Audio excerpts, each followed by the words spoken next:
اللهم صل وسلم على سيدنا محمد عدد ما ذكره الذاكرون وغفل عن ذكر الغافلون.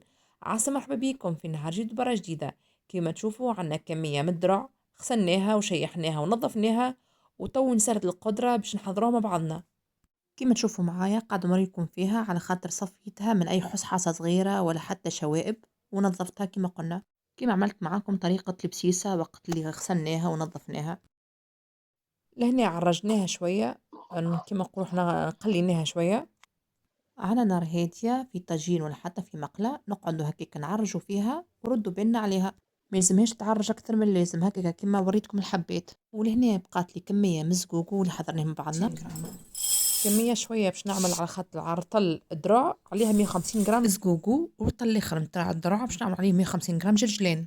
ونعبيو كمية الذراع متاعنا في كيس قماش ولا حتى غلاف مخدة تكون نظيفة، ونهزلو الطحونة كيما عملنا مع البسيسة ونرحيو في الدار. بالطبيعة إذا كان عندكم الطحونة متاع الدار وتبدا عندكم كمية صغيرة باش ما تغلبكمش. لهنا الذراع متاعي عملته كيما البسيسة، هزيته للطحونة.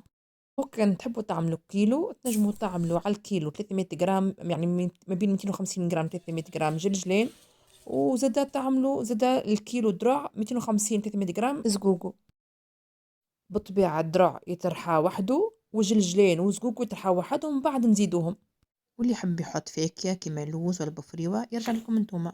فما اللي يحب يفوح الدراع متاعو بحبة حلاوة ولا بسباس يرجع لكم انتوما. للي يحب قبل ما يرحي الدراع متاعو ينجم يزيد مغرفة صغيرة من الحكي ما عملنا مع بسيسة. هنا ما حطيتش انا خاطر باش نحط حاجة أخرى دبابس متاعي من بعد. وهذا يجي الجلجلان المرحي قاعدة نخلط فيه مع كمية الدراع اللي عملناها.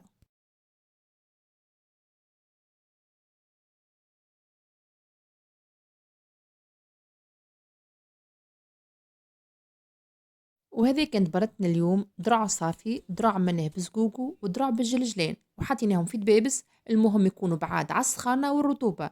حطينا فيهم مريقات رند، يعتبر رند مبيد حشري طبيعي، وهكا كل مديدة نبدلوه خاصة كي نشموا ريحة الرند نقطة على المرة الأولانية كي حطينا فيهم.